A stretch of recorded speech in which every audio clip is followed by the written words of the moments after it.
नमस्कार. मी चिंतामणी सहस्रबुद्धे. रागरंग.com या यूट्यूब वाहिनीवर आपलं सहर्ष स्वागत आहे. मित्रांनो, सांगली जिल्ह्याचं राजकारण बदलतंय. साधारणपणे 2014 पासून सांगली जिल्ह्यामध्ये भारतीय जनता पक्षाचं एक वातावरण होतं. भारतीय जनता पक्षाचा जोर होता. परंतु 2024च्या लोकसभा निवडणुकीमध्ये सांगली जिल्ह्यामध्ये सांगली लोकसभा मतदारसंघामध्ये भारतीय जनता पक्षाचा पराभव झाला आणि त्यानंतर भारतीय जनता पक्षाची परिस्थिती कठीण झाली. विधानसभेच्या निवडणुकीमध्ये पुन्हा एकदा भारतीय जनता पक्षाचे 4 आमदार निवडून आले आणि शिंदेंच्या शिवसेनेचे 1 आमदार निवडून आला, हे खरं आहे. परंतु त्यानंतरची परिस्थिती पुन्हा बदलली. महापालिकेच्या निवडणुकीमध्ये म्हणजे सांगली मिरज कुपवाड महापालिकेच्या निवडणुकीमध्ये भारतीय जनता पक्षाला विजय मिळाला. परंतु तो सुद्धा अगदी काठावरचा विजय होता. फार मोठा चमकदार विजय असं त्याला म्हणता येणार नाही आपल्याला. आणि त्यानंतर झालेल्या जिल्हा परिषदेच्या आणि पंचायत समितीच्या निवडणुकीत मात्र भाजपचा फार मोठा पराभव झाला.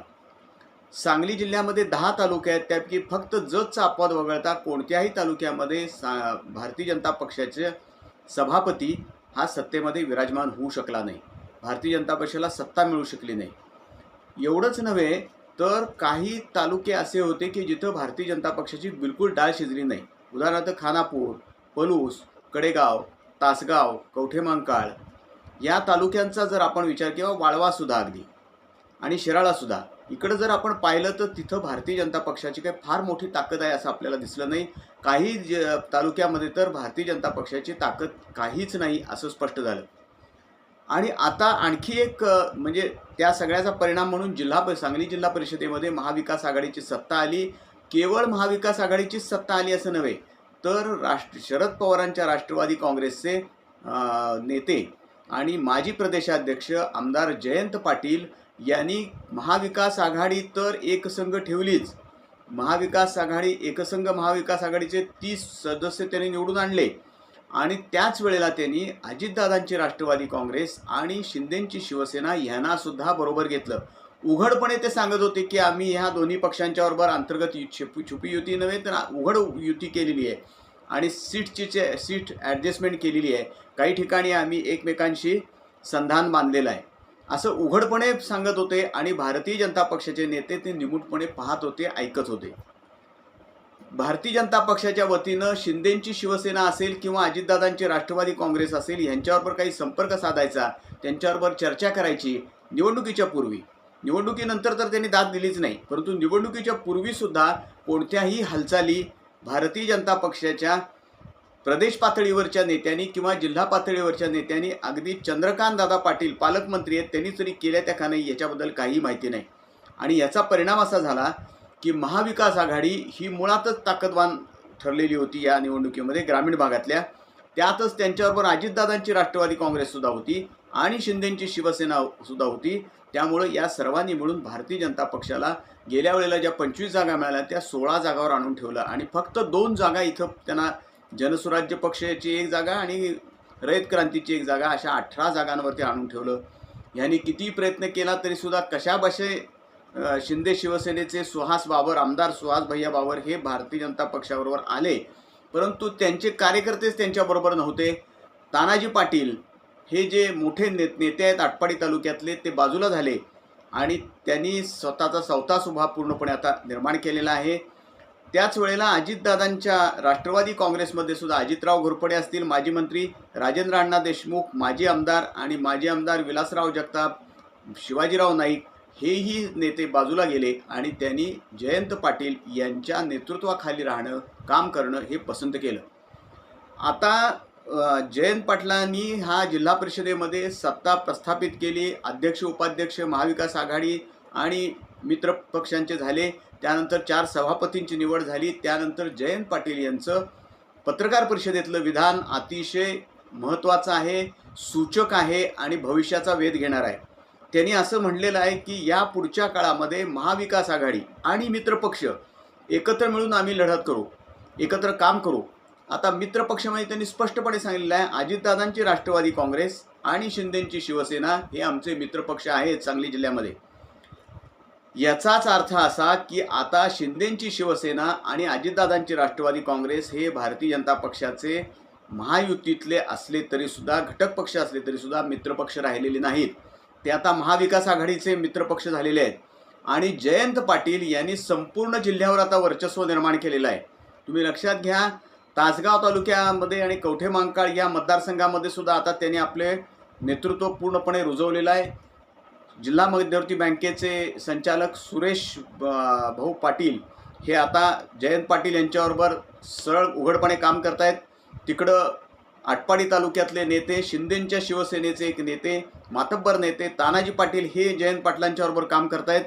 जत तालुक्यामधले सुजय नाना शिंदे असतील, विक्रम सावंत असतील, हे जयंत पाटील यांच्याबरोबर उघडपणे काम करतायत. सांगली आणि मिरज शहरातली सुद्धा अशीच परिस्थिती आहे. फक्त पलूस आणि कडेगावमध्ये अजून त्यांच्याबरोबर फार उघडपणे कोण दिसत नाही आहेत. परंतु संपूर्ण जिल्ह्यामध्ये जयंत पाटील यांनी आपलं स्वतःचं वर्चस्व निर्माण केलेलं आहे, स्वतःची ताकद निर्माण केलेली आहे. आणि त्यांना ही सगळी ताकद निर्माण करण्यात आणि स्वतःचं वर्चस्व निर्माण करण्यामध्ये काँग्रेसचे नेते आमदार विश्वजित कदम आणि खासदार विशाल पाटील या दोघांनी मनपूर्वक मदत केलेली आहे. आता ह्या सगळ्यातनं भारतीय जनता पक्षानं काय बोध घ्यायचा?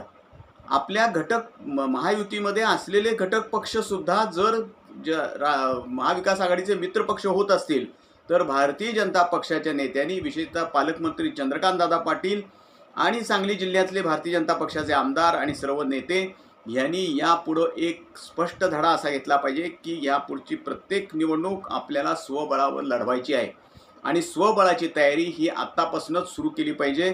पुढच्या विधानसभेच्या निवडणुकीसाठी 3-3.5 वर्षाचा कालावधी आहे असं जर सरकार व्यवस्थित चाललं तर. कारण आत्ताच जर महायुतीतले घटक पक्ष अशा पद्धतीनं बाहेर पडत असतील आणि उघडपणे महाविकास आघाडीवर जात असतील तर सत्ता असून सुद्धा हे घटक पक्ष बाहेर पडले हे लक्षात घ्या तुम्ही. महाविकास आघाडीतले घटक पक्ष असलेले शिवसेनेचे नेते असतील, शिंदेंच्या शिवसेनेचे नेते असतील तानाजी पाटील यांच्यासारखे, किंवा अजितदादांच्या राष्ट्रवादी काँग्रेसमधले माजी आमदार विलासराव जगताप, अजितराव घोरपडे असतील, राजेंद्र अण्णा देशमुख असतील, शिवाजीराव नाईक असतील, हे उघडपणे बाहेर पडलेले आहेत.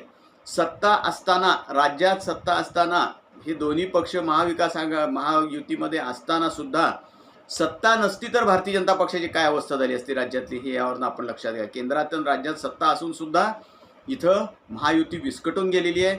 जयंत पाटील यांनी पूर्णपणे महायुती सांगली जिल्ह्यातली मोडीत काढली असं आपल्याला म्हणायला हरकत नाही.